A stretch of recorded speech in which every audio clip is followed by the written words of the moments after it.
Hi everyone, welcome back to Event Advice by Crowdcoms. I'm Will, this is Matt. As usual, we are here talking about all of the things to do with event technology.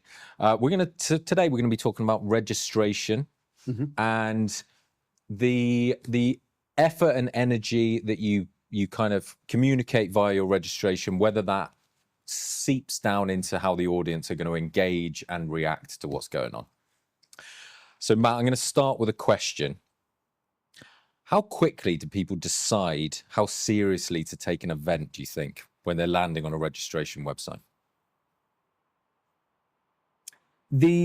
Well, first impressions are important, always. I often think people confuse professional or corporate with quality. So a website has to be user-friendly, but it doesn't mean that it can't be quirky, it can't be fun. You see very big corporate brands being really innovative with their branding, being really brave with design, being innovative with the structure of their websites. The key bit is that your focus is on getting people to register to the event, to look at it, like what they see, and they have a clear route to register so that they attend. That's the purpose of registration. So if that tone of voice, for example, let's take a couple of different tones of voice. If it's very energetic, networking focused, like it gives you a big boost reading it, you're excited to actually attend the event, that's going to drive engagement, drive registrations, people filling in the form. If it's very, I was going to say stuffy and corporate, but let's not use stuffy and corporate. Let's professional, and straight to the point, and nice and clean and crisp. Do you think that's going to have an impact on, one, the amount of people who want to register or the type of people that want to register, and when they get to the event, how they might behave when they first get there? I'll give you an example of one we're building at the moment. So we're working with Hyrox. Hyrox is high energy, isn't it? It's a new fitness brand, not that new actually, it's been around a few years, but it really is doing this at the moment. And obviously when you land on a platform like that with an event which is based around physicality and energy and competition, you are going to see that reflected in the website. You very much do. It looks beautiful. But it is still professional, and it is still based around people having a clean user experience to get to the information, choose the ticketing that they want, choose the options that they want, to go to payment, to make payment, to attend the event, and to get that email that tells them what to expect. So it has an energy about it, but it has that professionalism. What you find with those big corporates, they're looking to achieve much the same. So pharmaceutical, for example. Pharmaceutical, which is so regulated from a brand perspective, from a communication perspective, tone to an extent, but very legislated.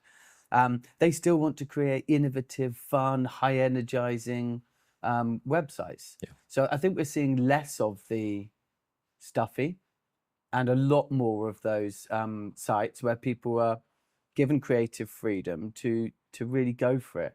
Energy, readiness for an event, I think energy is important. So whether you're a doctor and you're attending an event to discuss a new medical trial, or whether you're an athlete looking to choose which categories you want to attend, you want to go into it with positivity and energy, irrespective. And even if you're talking about big corporations, those people within those corporations are still event professionals, aren't they? They still want to bring benefit and energy to whatever they're doing to increase the engagement. Is it a case of actually it's not necessarily about the communications you're using through registration, but if you can be consistent with the brand? So Hyrox, for example, that brand existed before the event that we're running, obviously, and it's built a very big community around it.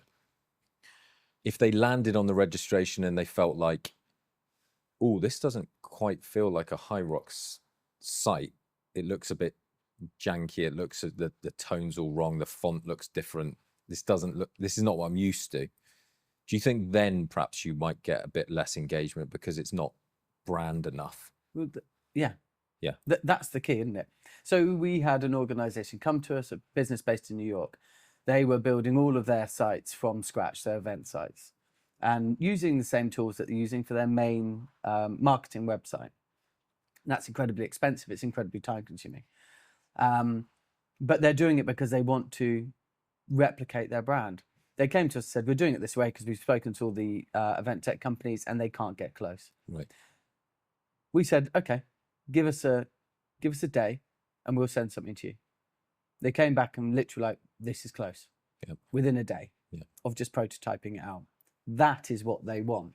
And that, they want the same energy that they take from their marketing site to be reflected in their brand. There are exceptions. So there are times when people come to us and say, our main website, it's actually a work in progress. We're not very happy with it. Yeah. So we're actually using this as an opportunity to set a precedent of what we want to achieve moving forward. And that's almost reverse engineering, isn't it? That's saying we want to achieve more and we know we've got the flexibility and customization to do it. But the majority of the times it is, I've spent, £100,000, £10,000, £1 million, sometimes a lot more, on making sure that we have continuity of brand across our marketing channels, our event channels, our reporting channels, our like PR channels when we're going out, and working with someone like us enables us to have that continuity across the whole lot. I think people underestimate that as well, or perhaps overestimate it actually, that the really strong brands are always the ones that are kind of focused on. There are lots of companies where their brand is fairly inconsistent. Yeah. And we've seen it in the past that actually achieving a really good result with an event website or event registration can sometimes inform something to take forward into the brand as well. So I don't think people should feel bad if their brand is not the strongest in the world, but you can achieve lots. And it's very quick to kind of try things out in software like ours to see if it actually lands with people. I say this a lot with tech, but the key bit is the content. Yeah. So when I go to a website, I will look at it, and if it is easy to use and if I find it aesthetically pleasing, they are definite pluses. But what I want to know, who is going to be there, what is taking place, what is the value to me? Yeah. Display that in a way where the information comes at me. It's following good design principles, and I look at it and I'm getting the information where I would expect it to be. That is what I am focused on. And then bloody go for it. Yeah. Make it exciting, make it energizing. High Rocks is a perfect example of it. What they've done is beautiful. Let's talk about in between registration and the event day. Yeah. And how communications in that period are going to increase energy, is going to build up to actually how people are going to behave when they first arrive on the show floor. Yeah. Do you think or give us your tips, I guess, for a strategy in that period to kind of build the sort of momentum that you might want to see, so when people get to that event, they are behaving the way you would love them to behave?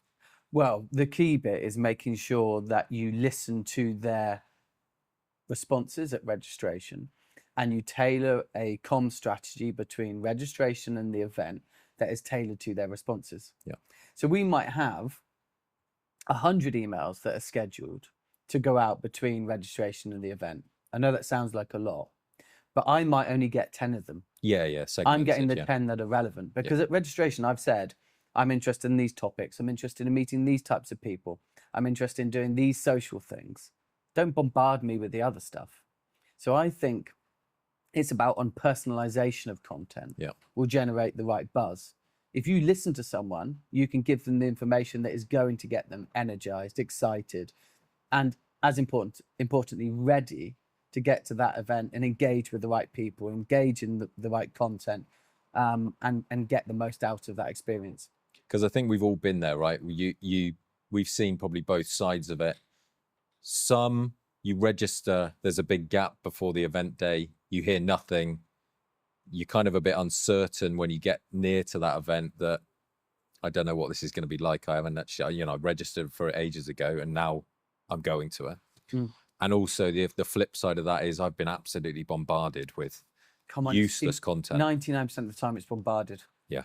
It doesn't matter what event it is. It's an event we go to. I'm getting 2 emails a day, and none of them have anything to do with me or why I'm there. So and eventually, I'm not reading them. you stop listening, don't you? It's like It's notifications. noise. Yeah. When you get me on an app, send stuff that's relevant, because if you just send me stuff that's not relevant, I'll stop looking at it. Or personalized, I guess. Like, you know, if you, the day before you attend an event, if they can send you a personalized email that says, Matt, can't wait to see you here. We know these are your objectives for the event. Here's your schedule for the day. Do you want to add anything to it? Do you want to, you know, It's the same as talking to our wives, Will. Is it? When they don't feel listened to, they resent the crap out of us. When they feel listened to, fundamentally, my wife's happy. Sorry, I stopped listening to you. I know. Yeah, no, I totally agree with you. People, yeah, absolutely. People want to be heard. Yeah. And Heard, and you can be more strategic in your response from a commercial perspective. You can't respond if you haven't listened. Well, you don't know how to respond if you haven't listened, do you? If you haven't looked at any of the responses and any of the data and then tried to segment it into what makes sense for these people. If you haven't done that, then you're just gonna have to put generic content out, aren't you? To try and, you know, one size fits all, and it won't fit anyone. Yeah, exactly. Okay, cool. And do you think that actually do you think that results in passive audiences once you actually get to the event day? If people don't know what to expect, have been bombarded by stuff and aren't listening to what's happening, haven't got the right information, don't know who they want to meet, then people don't meet their objectives for an event. We all know what we want to get from something. We want to have fun, okay? But if you know what to expect, you know how you're getting the most out of it from a professional perspective, you then can really relax in and enjoy the personal stuff, the bits around it that make, you know, can actually further the networking.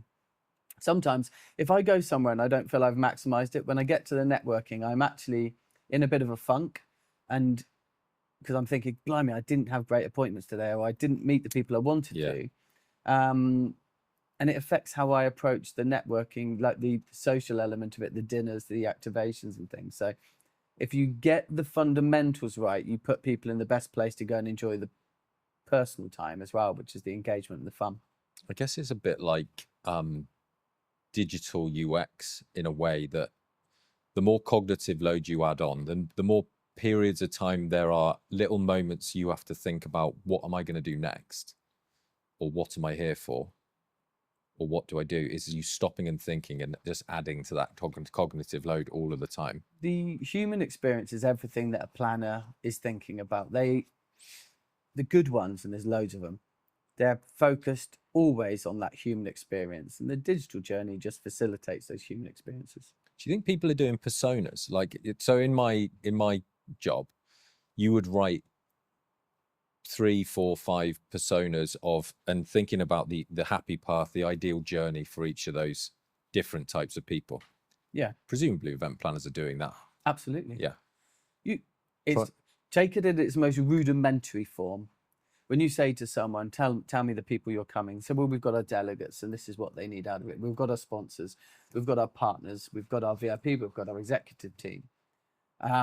We go through all of that at registration to make sure that we personalize that. But they will know much more beyond that. That's just the broad categories. Yeah. They'll know how to cater for, and I suppose the binary part of it is rules and permissions, isn't it? Is who gets access to what, who does what. But it'll be a lot more nuanced than that. Okay. They're experience makers. Yeah. We're providing a framework for them to create experiences. Yeah, and it always baffles me a little bit when I hear about limitations in other platforms to kind of personalize experience.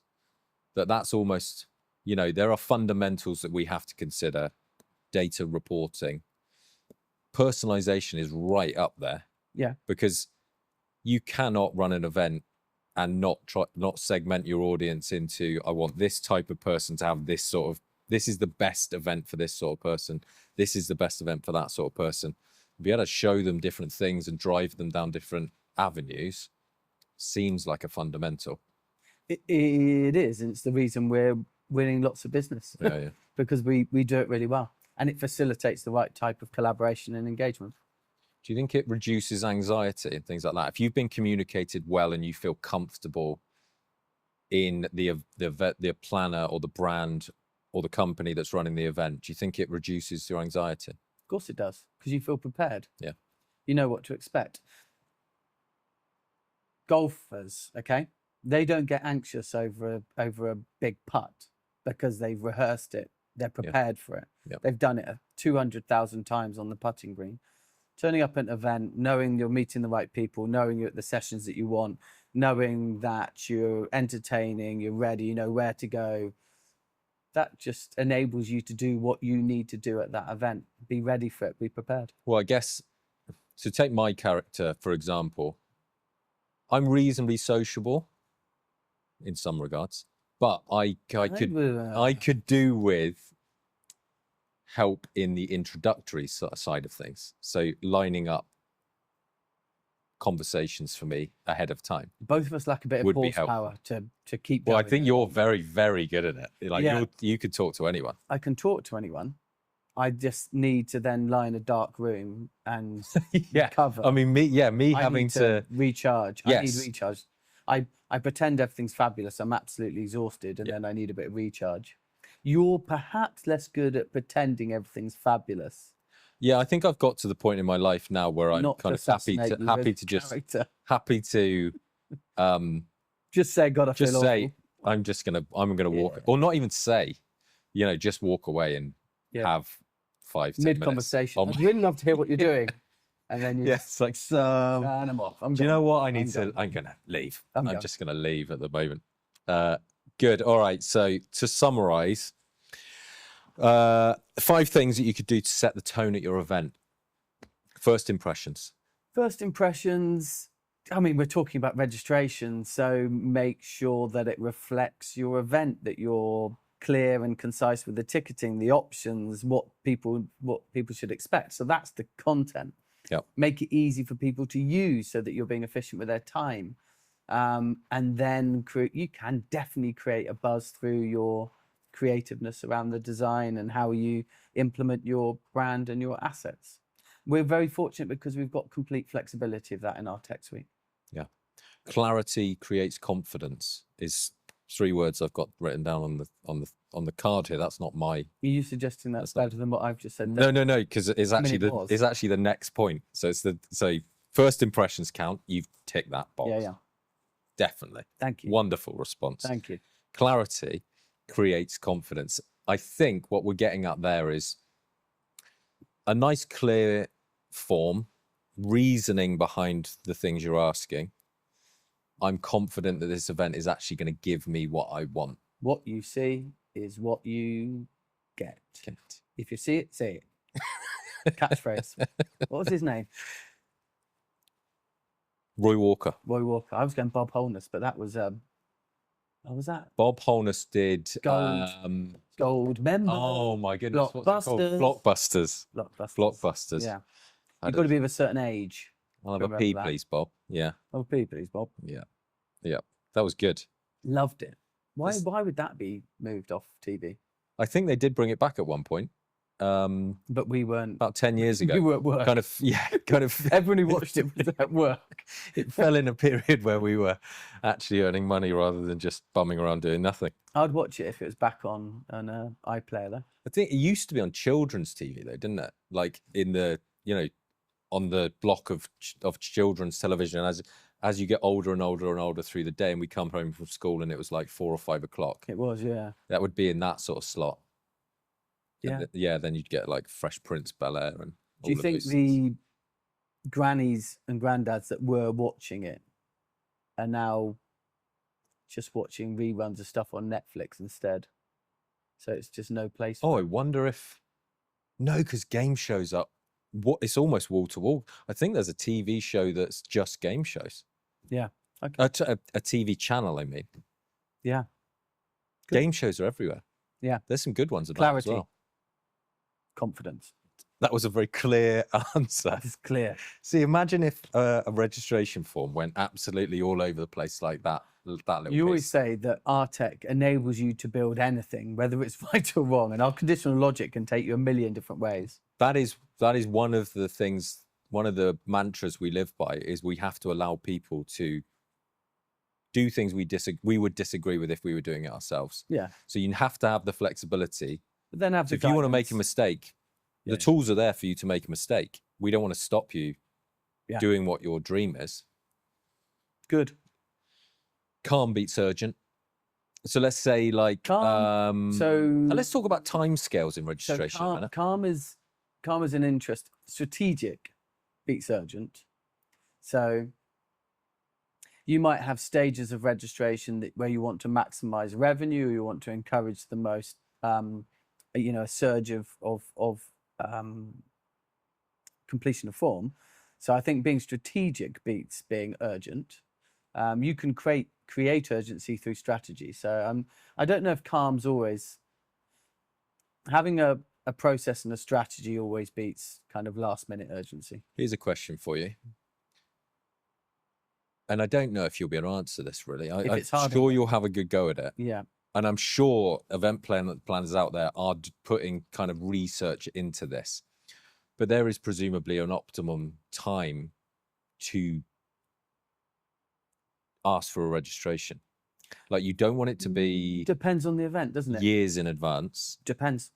I guess if it's big enough, you need to be able to know you've sold it. If it's an event rolling year on year and everyone's had a blimmin' fantastic time, then you want them to be able to renew straight away or to purchase straight away. Some of the festivals we do, like you're literally selling tickets at the event for next year, aren't you? Exactly. So there's not always going to be the right time. The right time is when you're ready to create enough energy and confidence in it as an event to gain traction and ticketing or registration.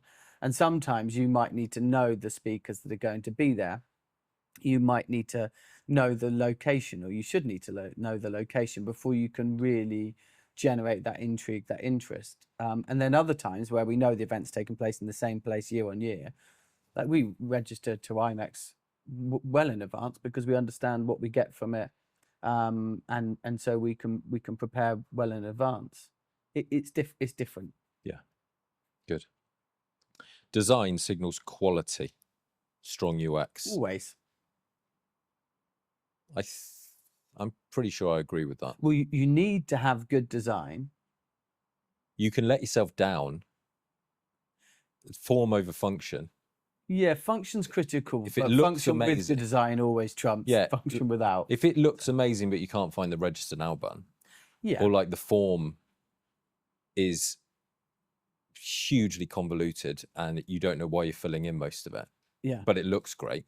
Design is about elevating, isn't it? It's why actually it's part of the reason that we introduced the control for the user to be able to choose if they want the whole form section by section or one question at a time, and not give organizers complete and utter control over that. They can choose the starting point. Precedent, yeah. Is because some of those decisions won't suit everyone. Yeah. And actually having some control over the design and UX of the thing you're about to do for half an hour. Well, you know that I've talked about being able to change, which I know we can do. We don't do very often on projects. I'd love to be able to change the actual colors quite often. And I don't mean from an accessibility perspective, because that could be from an accessibility that you have a very accessible color palette, but you also have something that's a bit more out there. But I think it's nice to look at it in different ways. It's light mode, dark mode, that sort of thing. Yeah.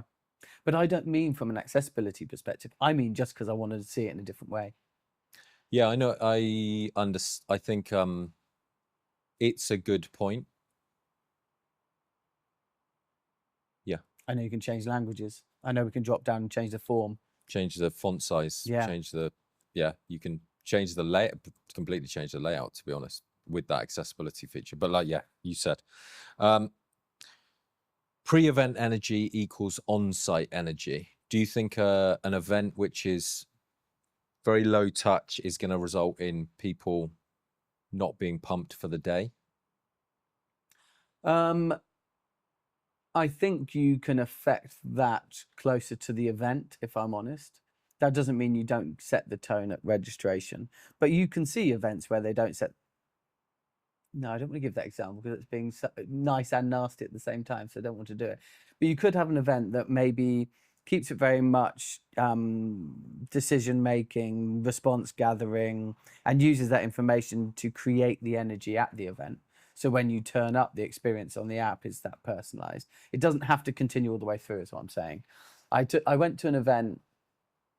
So the Connect events, for example, their registration is pretty standard. There's nothing particularly extravagant about it or clever about it. When you turn up, they really make you feel special.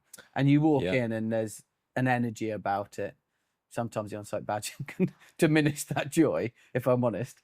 So that the energy can chip away, but the initial kind of thing, they're so welcoming. There's a real buzz about it, and then you go and get your badge, which takes about 6 hours, and that buzz goes. But no, but they do stuff, and when you leave, all of their team kind of applaud everyone as they leave, and Goodness there's music. Me, do they? Yeah, and so it doesn't have to all come from registration in terms of setting the tone and continuing it. It can genuinely be created by the. They give you like a guard of honor. Yeah, it's clap you out. It's yeah, it's a nice energy. Goodness me. Yeah. I mean, it's a really good point though. It's like they can sort their badging out, but I think they're aware of it. We don't do the badging for that one, do we?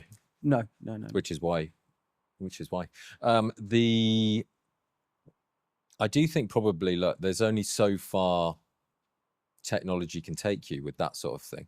Oh, don't be lazy. It's like people using AI for everything, isn't it? Don't be lazy. You still got to do the other stuff. We can only be responsible for a certain amount of it. Get it right. Because I've been to do your jobs. Several events, but I haven't been to the event you just referenced there. That sounds like it would pump everyone. Well, I would imagine they should do it after badging. So you get your badge, you go through, you get scanned into the event, and then you've got greeters. They are good at that. People who are going to help. They do like a pre-reg day, so they try to stagger it. So they're trying. It's just perhaps I think the actual technology that they use could be better. But actually, they are doing the right things. It's not them that are doing the wrong things. It's actually that the technology is not good enough. But yeah, there's an energy. But they do. Yeah, and there's lots of, you can go and get your professional photos done. There's loads of booths and stuff while you're waiting in the foyers that are fun, and loads of engaging content.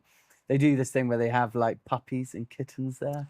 Wow. So you can go and actually de-stressing stuff. Yeah. They do lots of really creative, fun things that put people in an environment where they're comfortable to network and chat and mingle. And you talked about needing that help with introductions. You're sat there and you're both holding a puppy and you chat to someone. That is a technique that is nothing to do with technology, nothing to do with us. That is what event planners do. Create those environments for conversations to happen. They do that stuff really good. You can see how animated and how much you remember the event and how much you cared about the event. Food's really good as well. Food is brilliant. Is that only really achievable in person, do you think? Yeah, in person is where that human connection is best delivered, isn't it? Yeah. We did lots of fun stuff in terms of virtual in trying to facilitate that. Nobody's sending a puppy out to every audience in a box, are they? Puppy in a box. Here's a video of a puppy. Yeah. Look at it. Here's a fake. A virtual Here's puppy. like a toy dog. Although you sorted your avatar out yesterday in Teams, and that was a little bit of fun. Yeah, tiny. It's not like fun. I'm not going to go and tell someone about it on a video in a year's time. Things like beekeepers associations sending out different types of honey and doing sampling live with the whole audience. That's nice. There's stuff people do.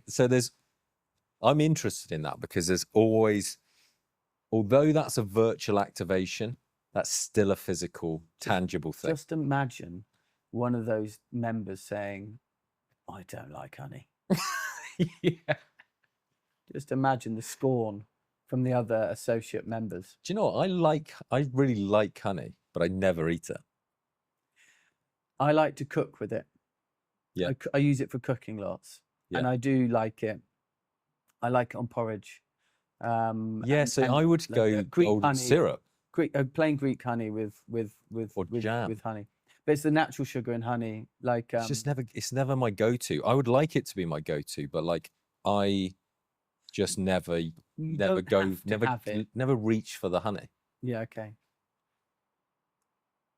Maybe it's not. Maybe it's the I don't think Manuka honey from New you can't Zealand. solve it. No, I'm not. I don't think you can solve it. Okay.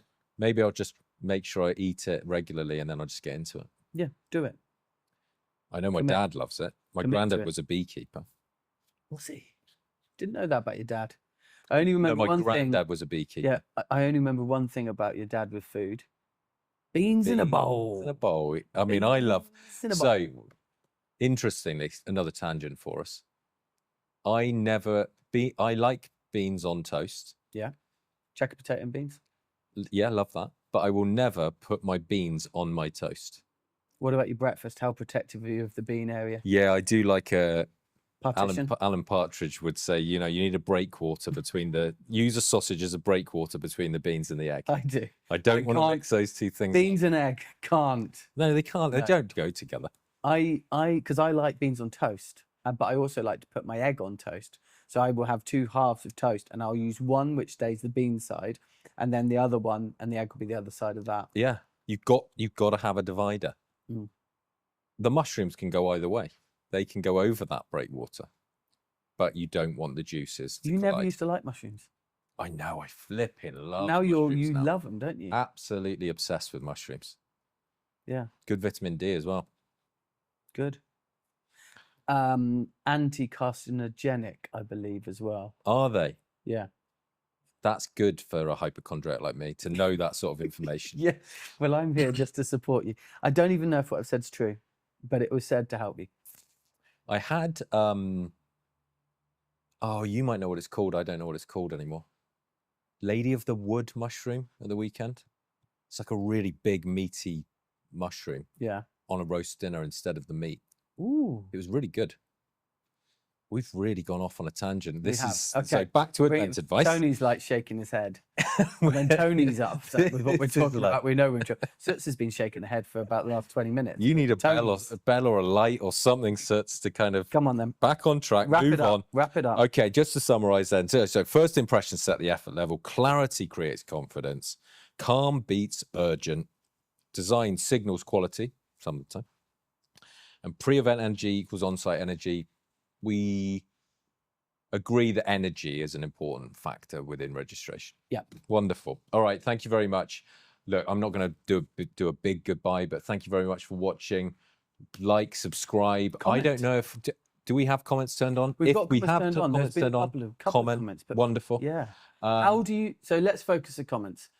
How do you partition your beans? Yes. So let's focus on breakfast presentation. We could focus on the topic. Would you let's focus on the breakfast. Would you mix beans and egg yolk and bean juice together? Yeah. Or do you have to keep them separate?